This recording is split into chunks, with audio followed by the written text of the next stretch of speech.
Hi friends, నా పేరు సాయిరాం. మీరు చూస్తున్నారు తెలుగు పీసీ వరల్డ్.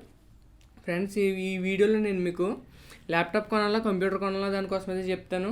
ల్యాప్టాప్ కొనాలా కంప్యూటర్ కొనాలా అంటే అది మీ యూజెస్ని బట్టి ఉంటుంది కదా. నేను కంప్లీట్గా అయితే చెప్పలేను, కాకపోతే నేను 3 పాయింట్స్ అయితే చెప్తాను.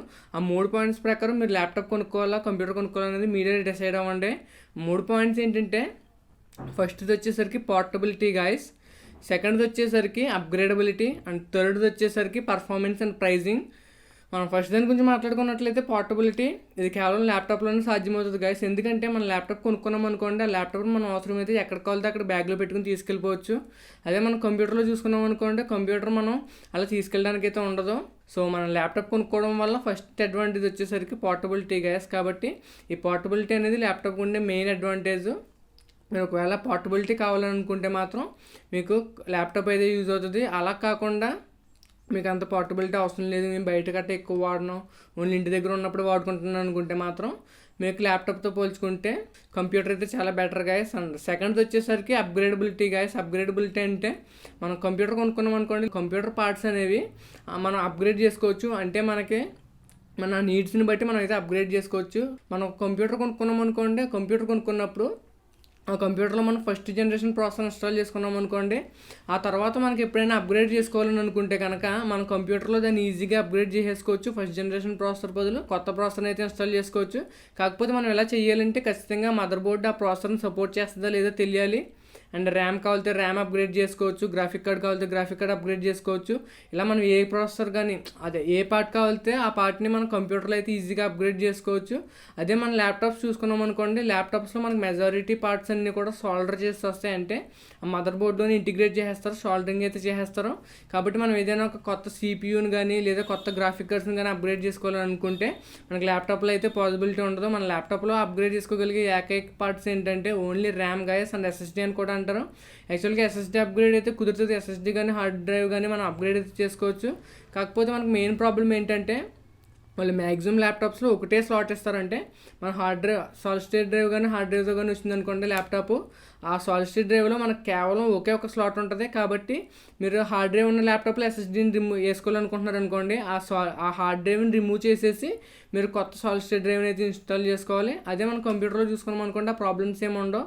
హార్డ్ డ్రైవ్స్కి మనం స్పెషల్గా కంపార్ట్మెంట్ ఉంటుంది, 2 హార్డ్ డ్రైవ్స్ కానీ 3 హార్డ్ డ్రైవ్స్ కానీ 4 హార్డ్ డ్రైవ్స్ కానీ వేసుకోవచ్చు. దానికి కూడా లిమిట్ ఉంటుంది. కాకపోతే మనం ల్యాప్టాప్స్తో పోల్చుకున్నట్లయితే మనం ఖచ్చితంగా ఎక్కువ ఇన్స్టాల్ చేసుకోవచ్చు గైస్. సో చెప్పాను కదా గైస్, మనం కంప్యూటర్స్లో చూసుకున్నాం అనుకోండి, కంప్యూటర్స్లో మనం మెజారిటీ పార్ట్స్ అన్నీ అంటే ఆల్మోస్ట్ అన్ని పార్ట్లు మనం అయితే అప్గ్రేడ్ చేసుకోవచ్చు. అదే మనం ల్యాప్టాప్స్ తీసుకున్నాం అనుకోండి, ల్యాప్టాప్స్లో మనం only RAM and solid state drive లేదా ర్యామ్ అండ్ స్టోరేజ్ వీటిని మాత్రమే అప్గ్రేడ్ చేసుకోగలుగుతాం. సో అప్గ్రేడబిలిటీ అనేది కంప్యూటర్స్ వాడే వాళ్ళకి చాలా పెద్ద అడ్వాంటేజ్ అని చెప్పాలి. థర్డ్ది వచ్చేసరికి పర్ఫార్మెన్స్ అండ్ ప్రైజింగ్ గైస్. అంటే పర్ఫార్మెన్స్ ప్రైజింగ్ మనం చూసుకున్నాం అనుకోండి, ఈ విషయంలో కూడా మీకు ఖచ్చితంగా ల్యాప్టాప్స్తో పోల్చుకున్నట్లయితే కంప్యూటర్స్ ఎక్కువ పర్ఫార్మ్ అయితే చేస్తాయి. అంటే కంప్యూటర్స్ మంచి పర్ఫార్మెన్స్ అయితే వేస్తాయి. మనం ఒక ప్రైస్ కేటగిరీ తీసుకుని ఆ ప్రైస్ కేటగిరీలో కంప్యూటర్ని బిల్డ్ చేసుకున్నాం అనుకోండి, ఆ కంప్యూటర్ డెఫినెట్గా మనం అదే ప్రైస్లో ఉన్న ల్యాప్టాప్ కంటే ఎక్కువ పర్ఫార్మెన్స్ అయితే ఇస్తుంది. దీనికి మెయిన్ కారణం ఏంటంటే, మన కంప్యూటర్స్లో మల్టిపుల్ ఆప్షన్స్ అయితే ఉంటాయి గైస్. అంటే మనకి నచ్చిన కాన్ఫిగరేషన్ మనం అయితే బిల్డ్ చేసుకోవచ్చు. అదే ల్యాప్టాప్స్లో చూసుకున్నాం అనుకోండి, మనకి ఆ కాన్ఫిగరేషన్స్ అన్నీ బిల్డ్ చేసుకోవడానికి ఏమి ఉండదు. మనకి ఆల్రెడీ మనకి యాసెస్ కానీ కంపెనీస్ ఉంటాయి కదా, ఈ కంపెనీస్ ఏ ప్రాసెసర్స్ అయితే బిల్డ్ చేసి ఆ ల్యాప్టాప్స్ని ఇస్తాయో మనం అలాగే వాటినే వాడుకోవాలి. మనం స్పెషల్గా అప్గ్రేడ్ చేసుకోవడానికి కానీ బిల్డ్ చేసుకోవడానికి కానీ ఉండదు. సో మీరు అడిగారు అనుకోండి ఎంత పర్ఫార్మెన్స్ డిఫరెన్స్ ఉంటుందని, మనకు ఆ పర్ఫార్మెన్స్ డిఫరెన్స్ అనేది ఆల్మోస్ట్ 20-40% వరకు ఉంటుంది. అంటే మీరు ఒక 50,000 రూపాయలు పెట్టి ల్యాప్టాప్ కొన్నారనుకోండి, అదే 50,000 రూపాయలు పెట్టి మీరు ఒక కంప్యూటర్ కొనుక్కున్నారనుకోండి, ఆ పర్ఫార్మెన్స్ డిఫరెన్స్ అనేది మనకు 20-40% అయితే ఉంటుంది. కాబట్టి మీరు కంప్యూటర్ కొనుక్కున్న వాళ్ళు ఒక 20-40% ఎక్కువ పర్ఫార్మెన్స్ అయితే ఎక్స్పీరియన్స్ చేయొచ్చు. సో దీని ప్రకారం చూసుకున్నట్లయితే కంప్యూటర్ ల్యాప్టాప్ అనేది పర్సనల్ ప్రిఫరెన్స్ బట్టి ఉంటుంది గైస్. అంటే మీ అవసరాన్ని బట్టి మీరైతే వాడుకోవాలి.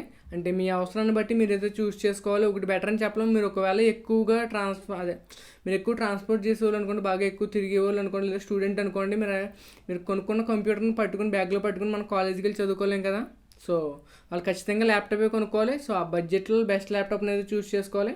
అలా కాకుండా ఇంటి దగ్గర ఉండే వాడుకునే వాళ్ళు అనుకోండి, ఆ డబ్బులు దానికోసం వేస్ట్ చేసే బదులు ఒక కంప్యూటర్ బిల్డ్ చేసుకున్నట్లయితే వాళ్ళకి ఎక్కువ పర్ఫార్మెన్స్ వస్తుంది. సో ఇది మొత్తం కూడా పర్సనల్ ప్రిఫరెన్స్ మీద అయితే బేస్ అయ్యి ఉంటుంది గైస్.